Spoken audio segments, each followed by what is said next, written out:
Welcome, everyone. I'm Dr. Basil Constein. I'm here from the ACU Online Writing Center, and this is EdD in Progress, Annotated Bibliographies.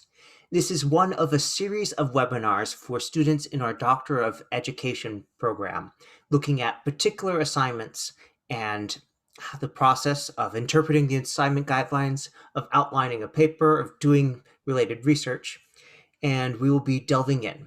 If you are attending and you are not in the EdD program, but you are interested in annotated bibliographies, welcome as well.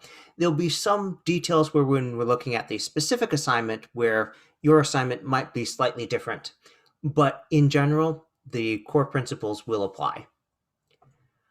If you are new to the ACU Online Writing Center, we work with students at several different stages of the process, from initially interpreting and understanding an assignment to drafting your preliminary notes and outline, up to and including partial and complete drafts and giving feedback on those. We have students who come to meet with us every now and then as they feel they need a little assistance. We have some students who meet with us every week. Whatever works for you. Students are allowed up to 2 appointments per week. We have no limit on the maximum number of appointments per semester, except as that 2 per week maximum applies. So you could come and see us twice in week 0, twice in week 1, so on and so forth. I do recommend signing up for appointments sooner rather than later. You can make appointments up to 2 weeks in advance. And we do fill up as we get to for example, week 7, when all the final papers are due. So if you are looking to make an appointment, don't wait too long. But we also have additional resources. For example, ACU has an institutional subscription that will get you 10 free appointments with tutor.com. So in case you are looking for feedback and our schedule availability doesn't align with what you're looking for, you can use that as well to supplement. They don't have the same familiarity that our staff does with their appointments, with the assignments, but they're certainly very good at what they do. Most students come and work with us through asynchronous appointments where they schedule a time in our WC Online system, and then by the time that appointment comes around, they upload a draft of their paper and any special requests for feedback on a particular area or a concern. And then within 24 hours, we will go ahead and send you an email with your feedback. This works great if you are someone who tends to work into the evening and then want to go to sleep rather than stay up and have an appointment in real time. Or if, say, you want to go ahead and submit your draft right before you go into work or on your lunch break and then return to it later on. So if you are looking for a real-time appointment, so you have a lot of questions that you just would rather ask in person, we can do those appointments via phone or Zoom. To make one of those appointments, just send an email to onlinewritingcenter@acu.edu and give us a range of times, and we'll do our best to match that up with our staff availability. Availability in the first half of the term tends to be pretty good for those requests. If you're asking in week 6 or 7, when people are getting down to their final projects, that's a little bit more busy a time for everyone. So ask in advance. And we also have additional resources like course paper templates, templates for the EdD and DNP dissertations and doctoral projects, as well as blog posts and sample papers and other things on the Online Writing Center website.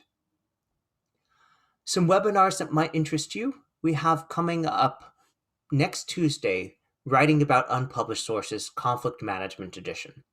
Now, as with this webinar, which will look at annotated bibliographies in general, and then zero in a particular assignment, this will look at how to write about and cite unpublished sources, interviews, company records, things like that.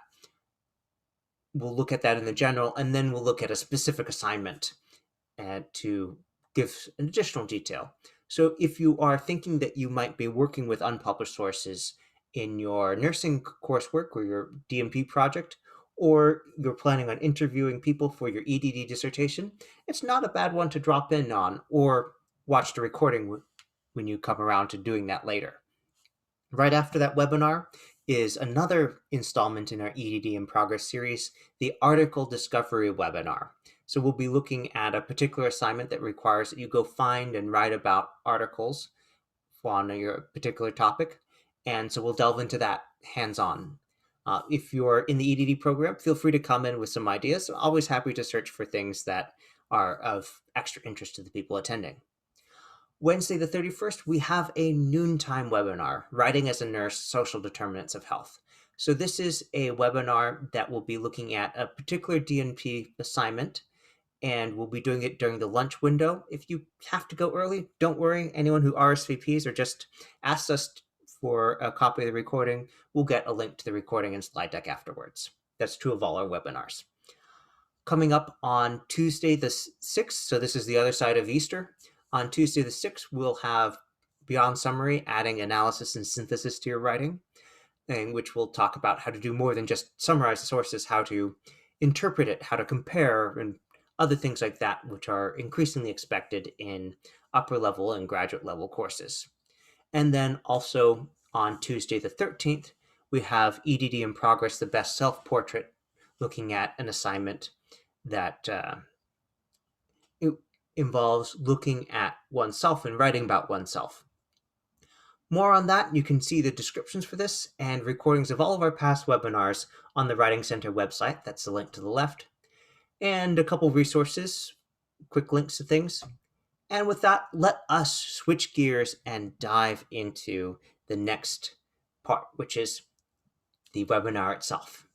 We're going to explore two learning objectives today: understanding annotated bibliographies as a genre of writing, and how to understand the expectations for the annotated bibliography assignment that students in Leadership 701, Intro to Doctoral Studies, are doing this week. This is the assignment that is due on Monday, March 29th.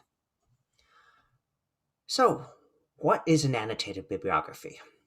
Well, an annotated bibliography is a way about writing about sources in a shorthand. In many papers, essays, you are trying to weave your discussion of these different sources into a larger argument. And the annotated bibliography is a way about writing sources where you decide on the purpose of the annotated bibliography. What are you looking at and why? For example, if I was looking to understand and what we should do to create our own best practices for hand washing in an industrial site or at a medical site, then of course we want to know what we should be reading, what the most relevant research is. So if that was the topic for annotated bibliography, we would then go look for sources that were most pertinent to that. So the purpose of an annotated bibliography is not to be exhaustive, but to give a concise, even terse list of here are the most important and relevant things that you should know from this selected list of literature to inform someone working on this specific problem or topic. So it's very selective. You're not going to try and include everything, but you're also trying to curate the list. So you might look through multiple articles and say, well, okay, these are 6 on the same topic. I don't really need 6. I just need 1. And then say, okay, well, what's another angle on this? And we'll look at this more in a moment. The basic formula is that you state the unifying purpose or theme. And usually this is something where you'll write a short 1-paragraph introduction. There are some annotated bibliography assignments at ACU that don't require that you have an introduction, that don't require that you give that theme. Usually that's when they provide all of the articles for you, and they say, just give us the annotations for each one. But most of the time, you want to have that unifying purpose or theme, which is also the explanation for why these specific articles. After that, you'll discuss each article in turn by giving an annotation. This consists of the citation or reference information, followed by a summary of the most pertinent details. And then usually, but depending on the assignment, usually there'll be some sort of critical analysis or discussion of the big picture at the end. When you see a published annotated bibliography, sometimes that critical analysis gets moved to the introduction, so you'd have the unifying purpose or theme introduced, and then give the critical analysis. And then for people who want to follow up for the details, then they move on to the annotations. But usually for an assignment at ACU, if you have to do that, that will be at the end. Here's an example. Let us say that our unifying purpose here is that we're trying to collect information and references on the best practices for anti-bullying measures at the high school level. And then you would go and search for a certain number of articles on this topic. Usually for an assignment, they will specify how many. Could be 4, could be 5, could be 8. And then you go and get those sources and you list them in some sort of logical order. It could be that you go with the big picture first, in which case it makes sense to look at the meta studies first, and then perhaps looking into particular program type, in this case the Kiva anti-bullying program, and look at 2 different studies on this, and then find an article that is looking at the long-term impact of anti-bullying programs. So that would be longitudinal research. And then the critical analysis section would be when we say, okay, well, based on these things, can we answer, is there a best practice here? Is there something that we can do that we know this is research approved, the data supports this? So let's talk about that reference citation thing. So there's sometimes some confusion here based on the terminology, because there are certain abbreviations that we use. So what we normally toss the word citation to refer to in APA style is the in-text citation. That's the parenthetical author, comma, date information. You will also see when people are writing about annotated bibliographies, when they say, give the citation, and that means give us the citation information for this reference in this case, APA reference format. So if you're asked to give the citation in an annotated bibliography, you want something like what you're seeing at the top here, where we have all the information, the author's names, the date, the title of the article, the journal name, the volume and issue number, the page range, the DOI. And most annotated bibliography assignments at ACU will also require that you give the permalink. Permalink is something where if you click on this, this will allow you to access it through your library system. Now, the reason why you don't normally include this in a reference section is that the DOI kind of has that function. The intent of the DOI is to always lead you to where the article lives. However, you might then have to go and figure out which system to log in through ACU to find that thing. This is why, for this assignment purpose, if the instructor is going to check your references by clicking on them, it's helpful for them to also have the permalink. So they'll click on that, and then they'll have to log in using their ACU username and password, but then they'll see the article ready to download in the ACU library system. So how to find this information? Well, we start by going to the ACU Library website, perform a search, see an article that we want, click on that, and then there'll be a Cite button. You can see that here in the lower right-hand corner of the screenshot, and we'll be able to select the APA format citation, paste it into the document, and then, important step, check to make sure that it is 100% correct. These cite shortcuts, they're all populated by algorithms, and sometimes the algorithm makes a mistake, or the person typing in the original information makes a mistake, and you just want to make sure that that's formatted correctly. To get to the permalink, well, there's a permalink button as well. You can see that circled now. Let's go ahead and let us look in the ACU Library website and look at an actual example here. So I am going to change my screen sharing. Please let me know if you do not see my web browser here.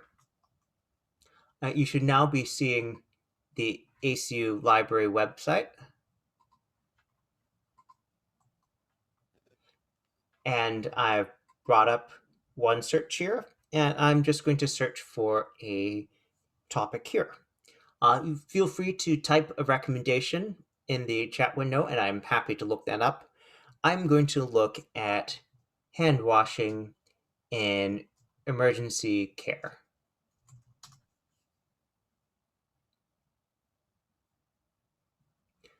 Now, annotated bibliographies, part of your purpose might be to search for recent literature on this.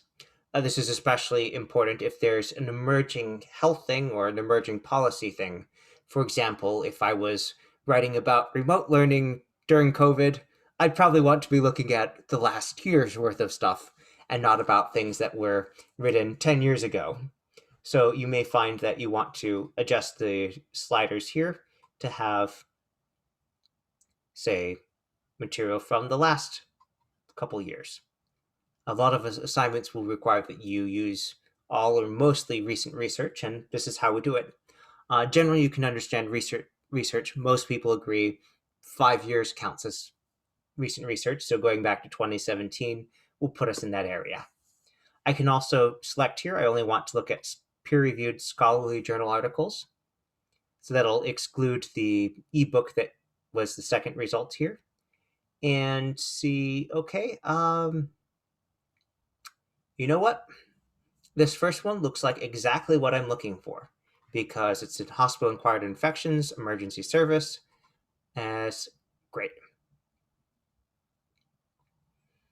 Now, you can see the Cite button here on the right-hand side. Click on that, it pops out a menu, and I've got a number of choices here.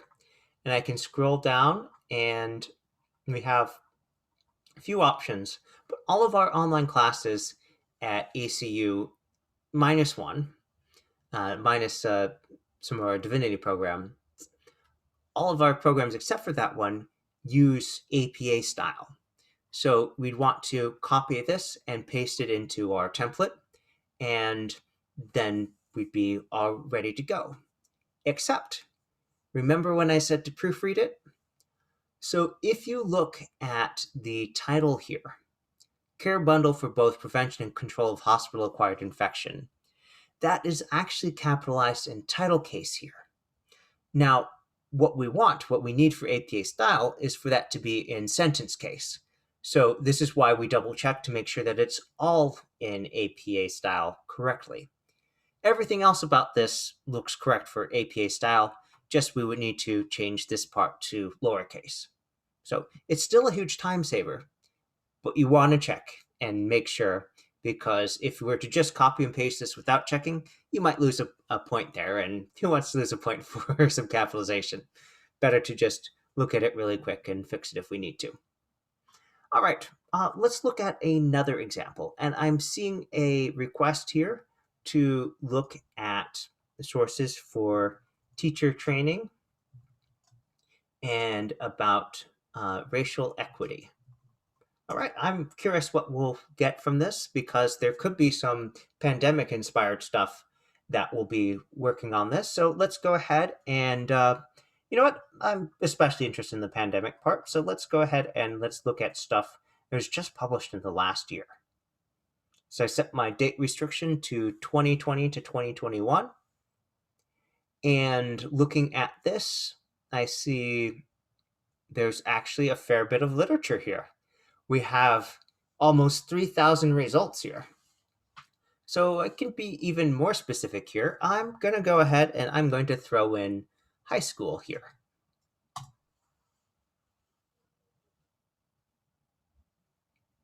And let's see what we get for results here. Okay, that's dropping down to 1,400 results. And great. Now, same process here. If I was going to go ahead and grab the citation here, I want to go to the Cite button here and scroll down to APA. And again, we'll need to manually correct the capitalization there because that's title case and we need it to be in sentence case. Grantee submission, that is an interesting title for a publication. Okay, That's because this is being issued more or less as a report from the Institute of Education Sciences. Groups they gave money to submitted reports. That's why it has that interesting title. All right, now the permalink, again, that's this button here. Click on that, and you'll see at the top, there's a link that we can now copy and paste into our document. All right, let us head back to our slides here. And we will continue in just a moment. I see someone has messaged me with a question here. All right, took care of that. Let us move forward to the next part of this. So we're going to look at the specific expectations for the Leadership 701, the Intro to Doctoral Study course for the EdD program. We'll look at the Annotated Bibliography assignment. Now, this is something that has a rather long set of instructions here. I say long because I sometimes talk with students say that they find it a little intimidating. And, there's a lot of text, but when you delve into it, it's actually a manageable amount of detail. Now, let's look briefly at those instructions here. So you can see we have an explanation of what an annotated bibliography is, some suggestions, specifics about the assignment, and then a detailed write-up of what the content is. Now, this may look like a lot, and this rubric here is in great detail. This is partly because this is for students who are just starting the doctoral program to calibrate their expectations to understand what we expect of them in their papers. So if we reorganize the information slightly, as I've done on these slides, I think you'll find that it's actually very digestible and very specific about what they want, which makes it a lot easier and faster to write because you know exactly what you should put in different sections. So first, the big picture. This assignment consists of two parts, the annotations and the critical summary.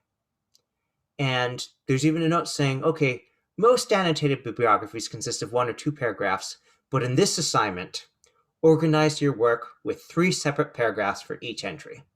So this is important to keep in mind because you may be, say, working with folks through tutor.com, and they say, oh, well, I've turned this into 5 paragraphs. And you want to remember, you're being told in the instructions, have exactly 3 paragraphs. No more, no less. All right. And then there are some instructions to structure your paper in the following way. And I've went ahead and I've grabbed details from the page and put them in one neat thing so we can see what each annotation will contain. So there's the short introduction to the annotated bibliography. It should be around 50 words. Then we're going to have the annotation section with 5 annotations, each of which has the citation, including the permalink, the summary, the analysis, and the practical application, each of those last 3 being separate paragraphs. After that, we're going to have a critical summary, and then the conclusion. And then these are the detailed breakdowns. We don't need to go into these in full detail right now. These are more helpful to have for understanding how the sections are broken down. And then the instruction, okay, repeat that for all 5 articles. The critical summary. If you're wondering about how long is 250 words, that's more or less 1 page double-spaced in 12-point Times New Roman font. So if you're using our course paper template, that'll be right around 1 page. And so this is where you talk about what you've gathered from looking at these together. What's the big picture? Are these sources agreeing? Are they disagreeing? What are the key points that the reader should know? And you might think of it as kind of the executive summary, because each of your annotations is going to be around a page by itself, and this is condensing and saying, okay, so here's the big picture from looking at those 5 annotations. And then a very brief conclusion and instruction about how to name the course paper or document. I would say that the naming here, although many of the later assignments don't specify it, this is actually a very helpful thing to do. It'll help you keep track of your different drafts. It'll help your professors keep track, and just a good habit to get into. I've also gone and taken the instructions from the rubric and included just the instructions for getting full credit, because I'm sure none of you want to lose points on this. So let's look at exactly what it is. And there's a principle here that I would like to reinforce for people who are starting our doctoral program this term, that these instructions are almost always giving you a list of requirements. Because if we compare the criteria on the left with the middle column of what you need to do to get full credit, it's listing basically the exact same thing in the exact words. So if we were to leave out one of these, we'd lose points. If we were to do something related but not quite what's being asked, we'd also lose points. And this is one of those things that's helpful to understand and true of basically all of our online coursework at ACU. The assignment instructions are not suggestions on what to write. They are requirements of what you should be writing to get full credit. So we can look through and see there's a list of things that should be discussed in each annotation.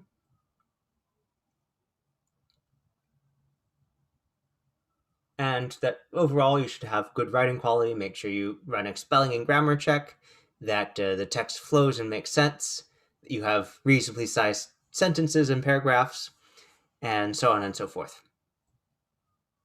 All right, we're going to use the rest of our time. We have about 20 minutes left here. We're going to use the rest of our time and walk through this assignment using the APA course paper template, which you can download using that link. I'll go ahead and paste that into the chat room. So the APA course paper template we have created to save you a lot of time on the formatting, because papers in APA style should have a title page, they should have particular margins, be formatted a certain way. You need to use one of a certain short list of professional looking fonts and other things like that. So you could recreate the wheel, but we've done most of that work for you. So you can save yourself a lot of time and trouble by working with our existing template that we have created to help students such as yourself. If you have trouble with the template, just send us questions. You can send us an email or put a question into the appointment notes when you make an appointment. And let's go ahead and I'm going to share the Word document here. All right, title of your paper here. Titles in APA style should be informative, but they don't need to be poetic. There is nothing wrong with putting here Annotated Bibliography. It's not fancy, but it tells us exactly what this is. And then, of course, fill in your name and other details like that. We want to have the title here as well.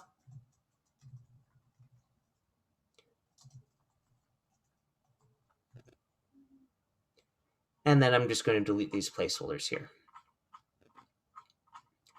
Now, we know that there's going to be a certain repeating structure here because your professor has told you that you're going to include certain elements in every annotation.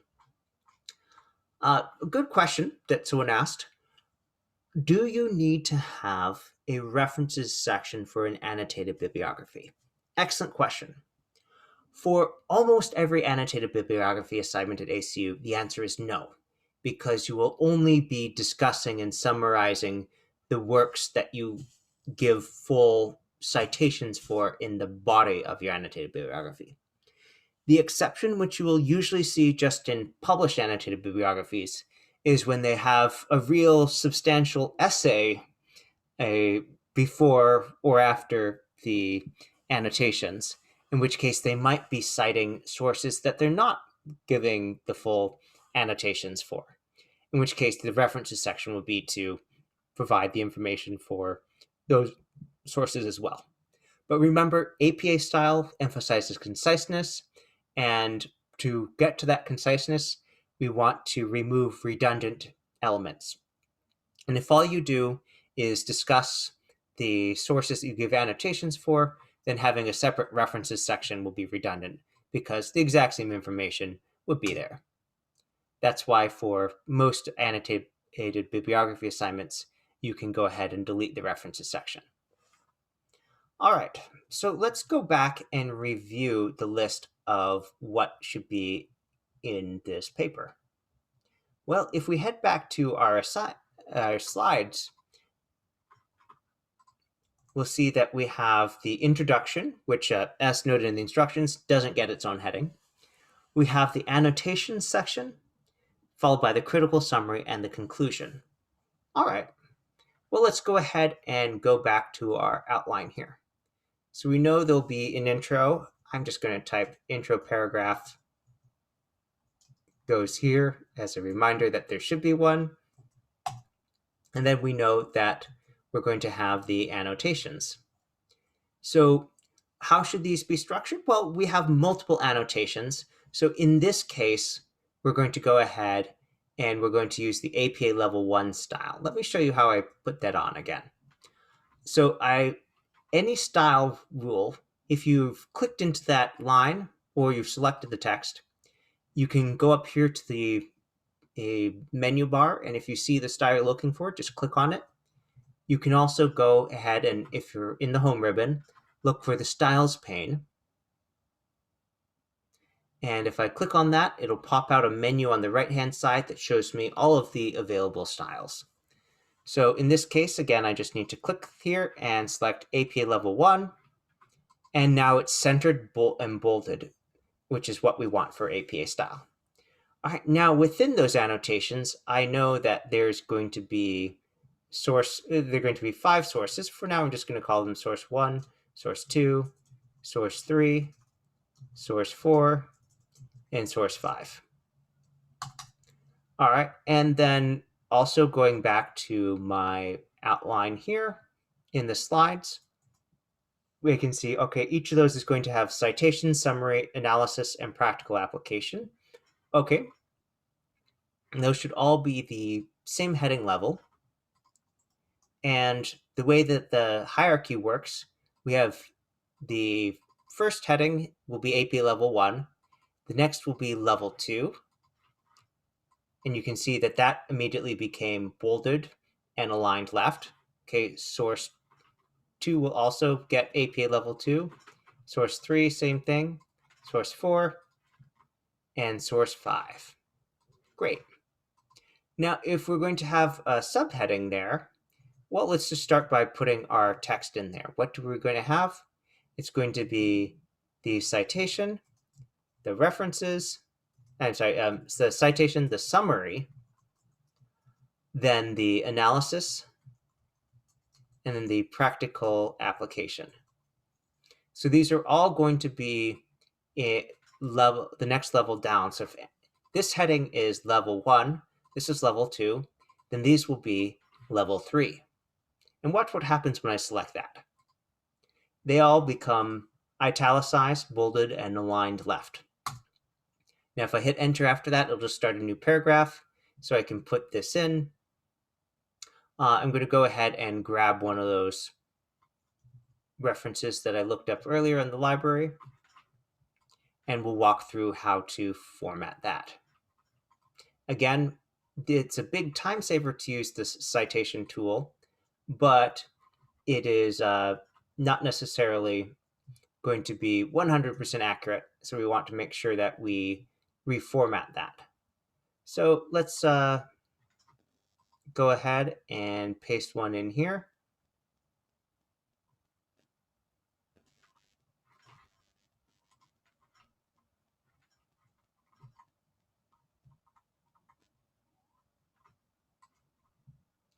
And just pasting by itself, here's what I get.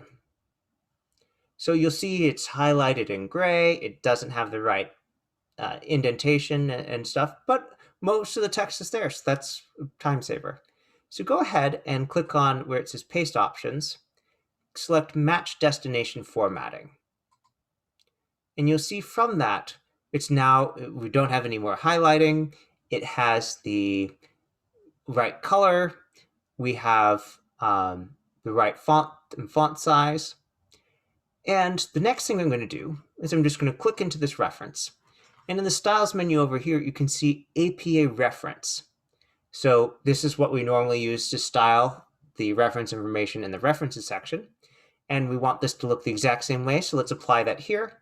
And you'll see that we now have a hanging indent apply. Great.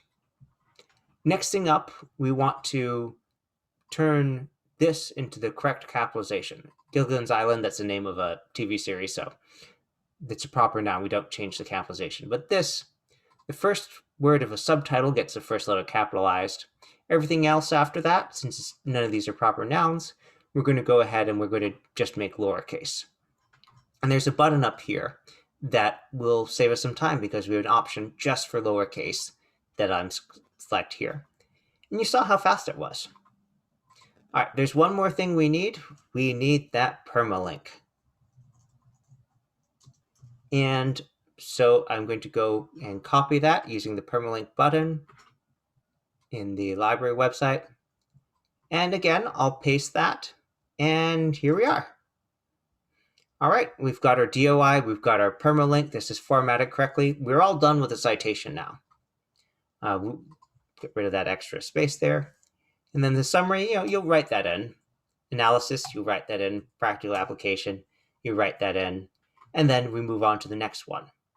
So I can actually go ahead and I'm going to copy and paste this, take out these two things here. And now I've got stuff that I can just paste into each of the other ones here. Save us some time. Now, occasionally you'll have an assignment where the instructor asks you to use a different format or way of organizing, and that's fine. You just want to keep track what is a house rule that's being asked for that particular assignment or course versus what the general format is when you're doing this for anything else that doesn't specify. All right, so after these sections, let's go look at our slide and see what we would need to be writing about next. There's going to be the critical summary section. All right, followed by the conclusion. So those are going to be the top level headings. So those should be our APA level 1 headings again.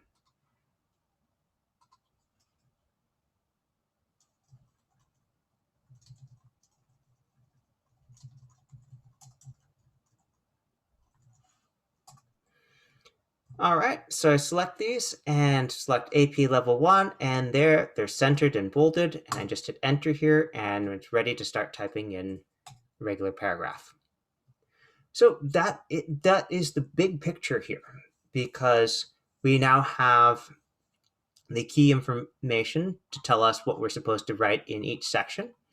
And once you pick your articles, as you pick them, go ahead and paste in the citation or reference information, paste in the permalink, do any formatting needed, like changing the capitalization to match APA style, and then you can start away working on this. Now, it's often helpful to go through and do all of your summaries immediately after you read each article, and then follow the prompts in the analysis and write the practical application sections. And only after you've done all of those do you want to go ahead and work on the critical summary and conclusion. Because the critical summary, it should be written with the perspective of having read all 5 of these articles and being able to talk about how they are similar and different. The conclusion should be very brief. It's probably just going to be a sentence or 2 or 3. But the critical summary is where you recap, okay, here are the main parts. And the conclusion is where returning to the reason, the rationale for writing this in the first place that you put in your introduction, to return to that and say, okay, so based on this, here's what you should do. A good way to encapsulate this is to give your clear recommendations. For example, if you were following the earlier example of discussing articles that look at hand washing and infection prevention in an emergency care environment, well, this is the place where you'd give your recommendation. Well, based on this, you should do X.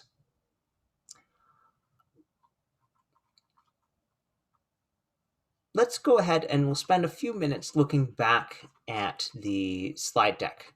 And since we have some time here, we can look at what goes into each section more. This is a great place to ask questions if you have them. Always happy to field them.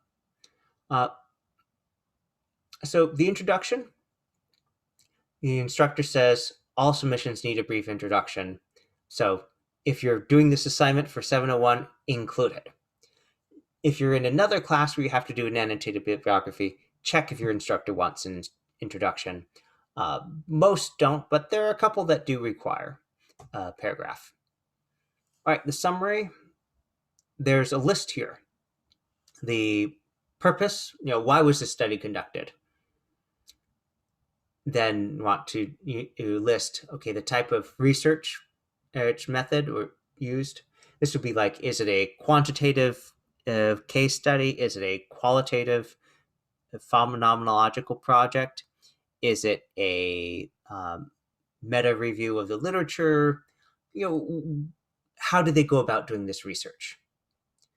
The number of and selection of participants, and okay, how many people were recruited for the study and actually had data for them used, as opposed to how many people did you try and recruit? Data collection and analysis procedures. How do they collect the data? Were they using surveys?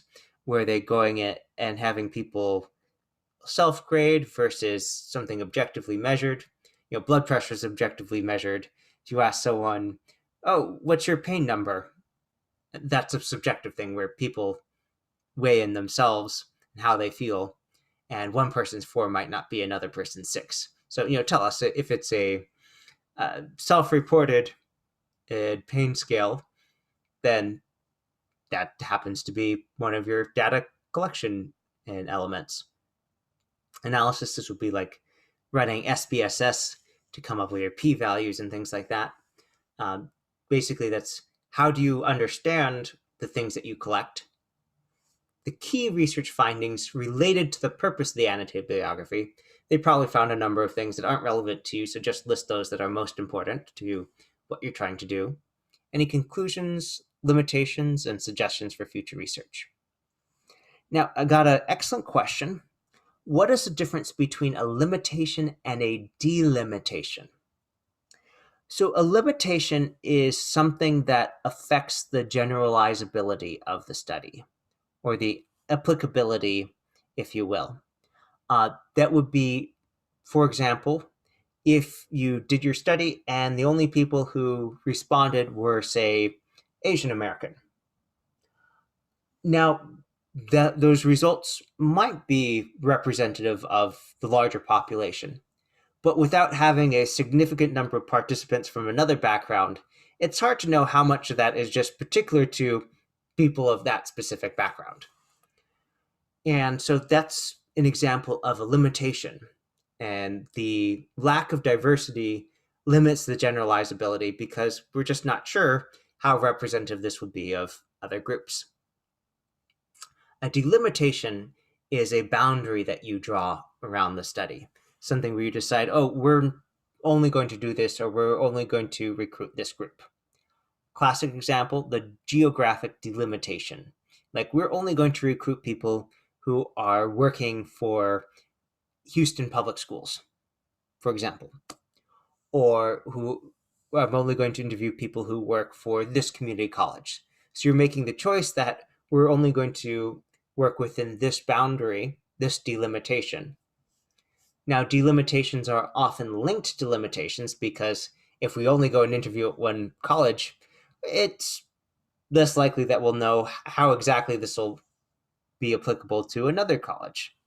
Now, if the other college is in the same district, has the same demographics, is the same age and such, then it may be less of a limiting factor than otherwise, but the point is we won't know. So this is why it's a limitation on how we can apply that data on the generalizability.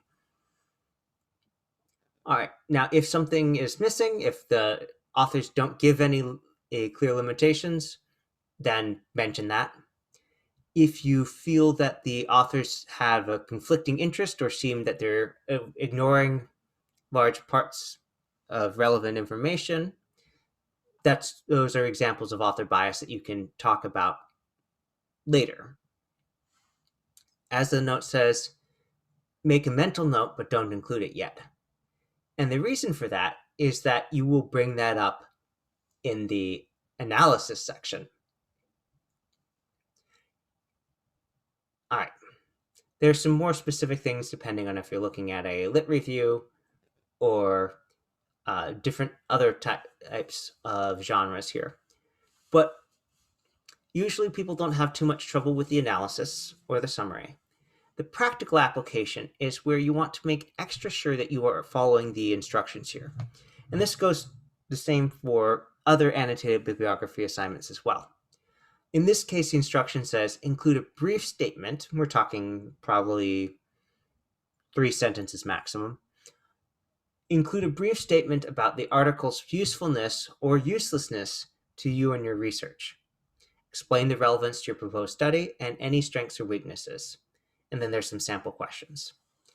So it is the connecting it to the research you are planning or hoping to do that most students go astray. And so they'll talk about the article and they say, well, I don't feel like the article is going to have a lot of use, and they'll be writing about it in a very general sense, as opposed to what this assignment asks for, which is for the student to write about how this article is specifically relevant or useful to what you are looking to do.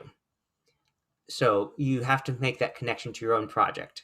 For example, I could say, oh, this article is very helpful for my proposed research on reducing disease transmission in emergency care during COVID conditions, because this article looks at a hospital where, due to shipping problems, they didn't have protective gear arrive that they normally use, and here's how their infection rates changed, and here's how they made do with other things.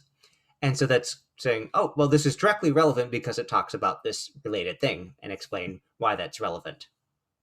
If it happens that some of these other questions are applicable too, like, has it changed how you think about your topic? And say, oh, yes, this has helped me understand more concretely, because this isn't a thought exercise. This is actual data based on how things took place, how it went down in that case. So